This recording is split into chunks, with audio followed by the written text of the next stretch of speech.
یہ ہے پشپ ڈکلن۔ وہ قرآن کی ان آیات کو پڑھنے کے بعد مسلمان ہو گئے جن میں حضرت عیسیٰ کا ذکر اس انداز میں کیا گیا تھا جو اس نے بائبل میں کبھی نہیں پڑھا تھا۔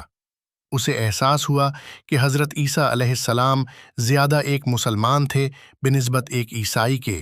در حقیقت ڈکلن فلپائن کی آرتھوڈاکس چرچ کے ایک اہم بشپ تھے۔ وہ اس چرچ میں 21 سال سے زائد عرصے تک خدمات انجام دے چکے تھے اور ایک پرجوش مبلغ تھے جو لوگوں کو عیسائیت کی طرف لاتے تھے۔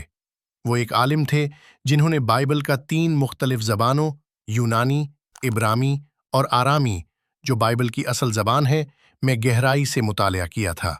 انہیں بائبل کا ماہر سمجھا جاتا تھا، لیکن انہیں صرف چند لمحوں میں یہ احساس ہو گیا کہ وہ پوری زندگی لاشعوری طور پر جہالت میں رہے۔ اسی لمحے سے ان کا نظریہ مکمل طور پر بدل گیا۔ اصل میں ہوا یہ کہ ایک مذہبی رہنما ہونے کے ناطے وہ روزانہ عیسائیت اور دیگر مذاہب پر تحقیق اور مطالعہ کیا کرتے تھے۔ ایک دن وہ ایک ویڈیو پر پہنچے جس میں ایک مسلمان مبلغ توحید اللہ کی وحدانیت کے بارے میں بات کر رہا تھا اور یہ واضح کر رہا تھا کہ حضرت عیسیٰ علیہ السلام نہ خدا ہیں اور نہ خدا کے بیٹے بلکہ اللہ کے ایک رسول ہیں۔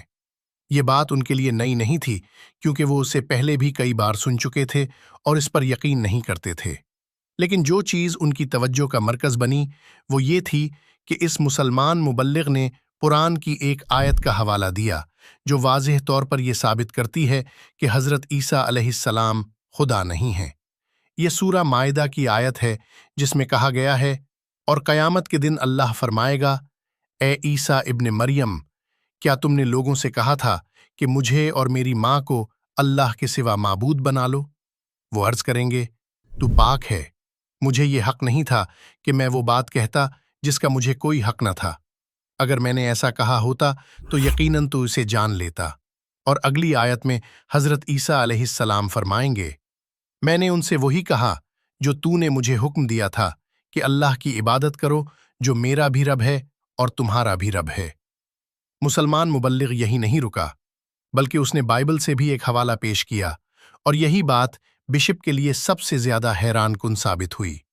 یہ حوالہ یوحنا باب 17 آیت 3 کا تھا، اور ہمیشہ کی زندگی یہ ہے کہ وہ تجھے واحد سچے خدا کو جانے اور اس کو بھی جسے تو نے بھیجا ہے، یعنی یسوع مسیح۔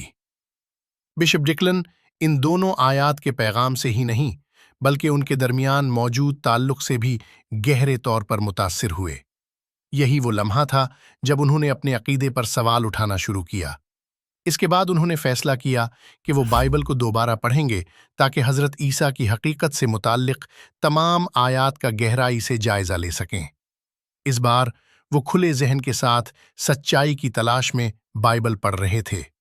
ان کی حیرت کی انتہا نہ رہی جب انہیں کئی تضادات نظر آئے، جیسے پیدائش 32:30 اور لوکا 3:23، جو انہوں نے پہلے کبھی نہیں دیکھے تھے۔ ان کے لیے یہ بات واضح ہو گئی کہ یہ اللہ کا کلام نہیں ہو سکتا۔ آخرکار وہ مسلمان ہو گئے اور اسلام کا پیغام پھیلانا شروع کر دیا۔ ویڈیو کیسی لگی؟ اپنی رائے کمنٹ سیکشن میں ضرور بتائیں۔ السلام علیکم۔